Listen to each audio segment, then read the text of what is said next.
everybody, and welcome back to my channel. And today I've got a police article for you. It's from the South Yorkshire Police here in the UK, and the article is called Commitment to Being Autism Friendly. So let's read what their statement is. South Yorkshire Police is committed to becoming more accessible to those with autism as part of their journey to being a recognised autism friendly organisation.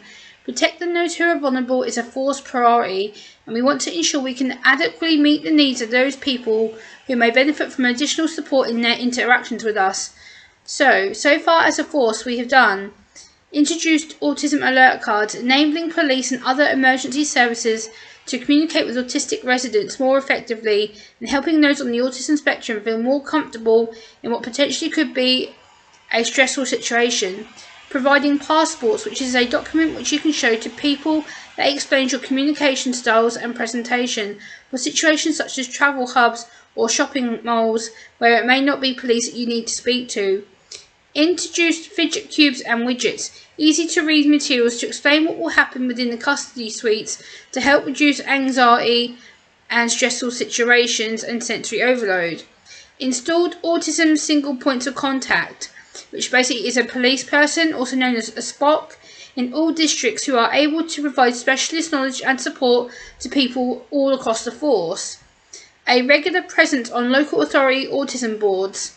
Provided autism awareness training across the whole force to frontline staff in custody, inquiry desk and all call handler roles. Continue to work with the National Autistic Society and Autism and Learning Disability NHS teams to improve outcome for those that have contact with the criminal justice system. Autism alert cards are available to anyone of any age as long as they can provide a copy of their formal diagnosis from their GP and a passport size photos. These cards do not cost anything, they are free. So what are my thoughts on the South Yorkshire Police Becoming Autism Friendly campaign? So let's get into it. There's several areas that I want to discuss. As an autistic woman, I feel that South Yorkshire Police Becoming Autism Friendly is a fantastic step forward in acknowledging autistic people and trying to help better communicate with us. I feel police fully still do not understand the condition, but I know that they are trying by introducing the autism alert cards and passports.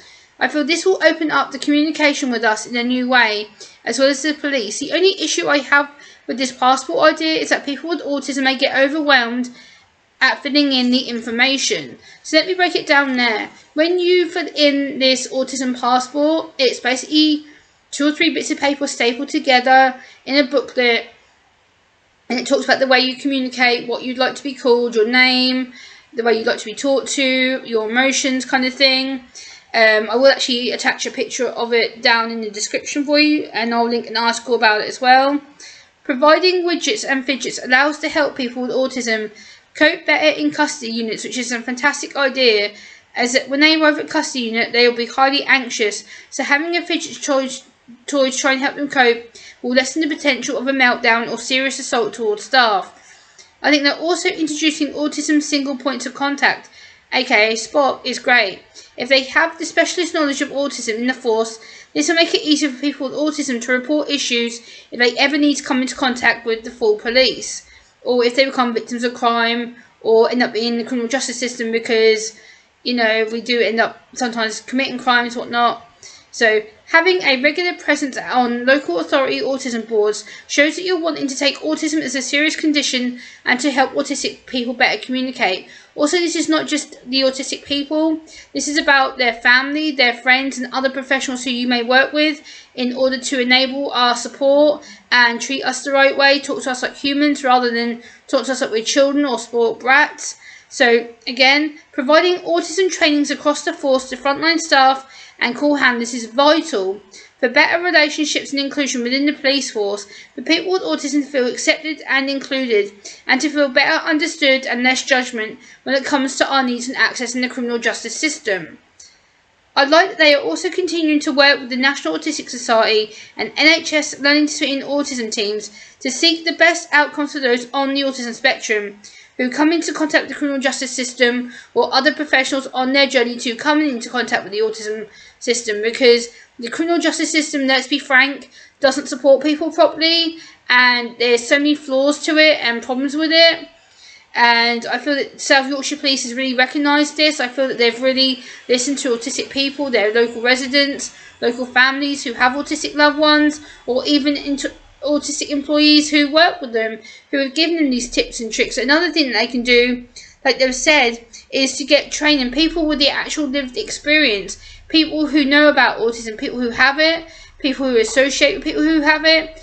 Having the personal experience training to include your officers to do a better job will benefit you in the long term, because the more you train officers in autism to better understand us and to better communicate with us, you are going to find your successful force being more upbeat, more morale boosted. They're going to know how to treat us rather than getting to restrain us or to shout at us or make us feel that we're children. So again, I like the fact they offer the autism alert cards as well and that they're free. But the only problem I have with this is that the fact that you have to prove a diagnosis of autism. If you are suspected or pending a diagnosis, what do you do? Because what about if someone doesn't identify, but then later on turns up at the station and says, oh, I was autistic, I reported a crime the other day, but yet you won't give them one of these cards because they don't have a formal diagnosis. That needs to change. I think the problem is with that you're isolating another future group of people who are potentially autistic or who feel that they self-identify as such. So again, I think the autism card should be given out as a precaution. Yes, maybe the amount you give out, but at the same time, you can't just give them out to diagnose people. There may be people who are pending the assessment or people who self-identify. So yeah, let me know, guys, what you think of this campaign. Yeah, I'm really pleased with it. I think it's going to be a fantastic step forward, and I will definitely share this out to people, let people know. Please give me a like, comment, share and subscribe, and I will be back with you next time. Bye!